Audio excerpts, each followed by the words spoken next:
Every day when I was 5, my older sister would play teacher. Her students were me, my stuffed rabbit, and an American Girl doll. She'd line us all up at the end of the bed and teach us whatever she learned in school that day. Now she teaches ESL at an elementary school, and every week she tells me stories about her students. Like Ana. She does not know how to read in Spanish, much less English, but she wants to be a writer when she grows up. And Juan, who chooses to stay inside and study at recess, so that one day he'll be able to teach his own brother. Ana, Juan, these kids, they're good organs in a sick body. 909,532 kids, grades K through 12, are classified as English as a second language learners and are enrolled in ESL classes in the state of Texas alone. And with the current policies that we have in place, we are failing our future miserably. It is imperative that we change the system to allow all kids to succeed.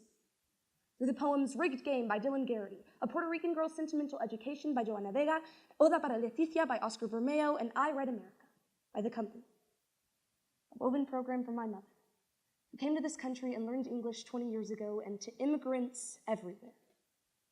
You should not be the result of a broken system. You're not another statistic. You too are America. In 2001, No Child Left Behind gutted bilingual education.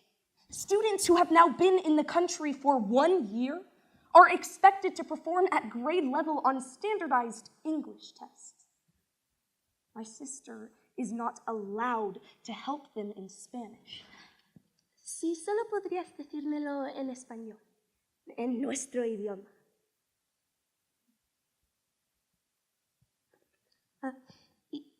If only you could say in our language. This year, for my sister's birthday, I bought books for her students, a poem on one page in Spanish and the next in English. But she is not allowed to help them read the first. Their heritage is a banned book. Your daughter didn't pass the English reading test. Learning to read in a new language when you can't even read in your own is like learning to walk while a pit bull is chasing you.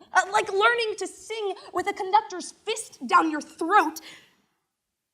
Memories choke on my throat, crying in English and stuttering into my grammar textbook. Mental deficits, developmental crises, taking the reading test over and over and over. I have a dream for America. I dream of the day I won't have to hyphenate my identity. For the day I won't be asked where I'm really from, or complimented on how well I speak English. For the day that the American dream includes me. We are telling these children who have spent their whole lives in the deep end that they'll learn how to swim if they just float out a little farther. I know what I want to say to you, but I don't know the words. And that is the most important to me, that you understand how I feel. Sounds like, yo sé lo que quiero decir, pero no sé las palabras. Y eso es lo más importante para mí. In the 1980s, American slaughterhouses began building their corrals in curves, so no animals could see the blood at the end of the tracks. This is how we kept them moving forward.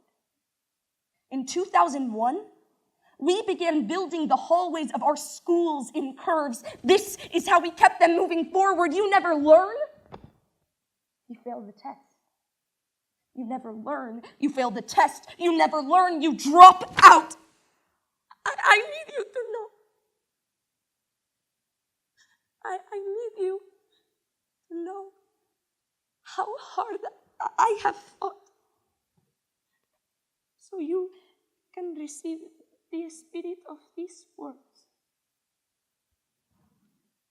I know I am lucky enough to be one of the winners of this game.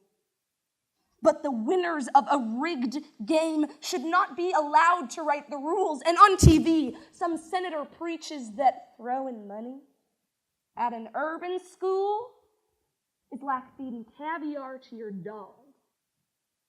They just don't know how to appreciate it. After all, if these parents can't even take care of their own children, why should we?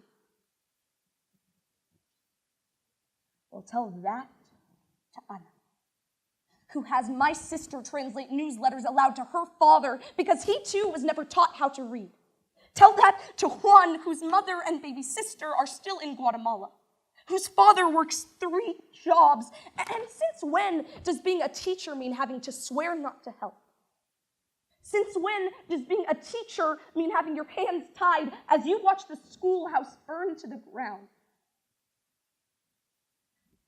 We are leading these kids in circles, telling them that it is their fault.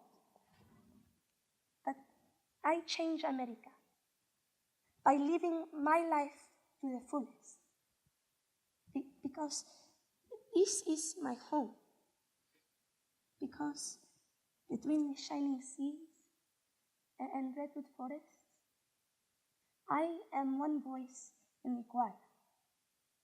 It's time to fight the unjust system. We must make America a true democracy.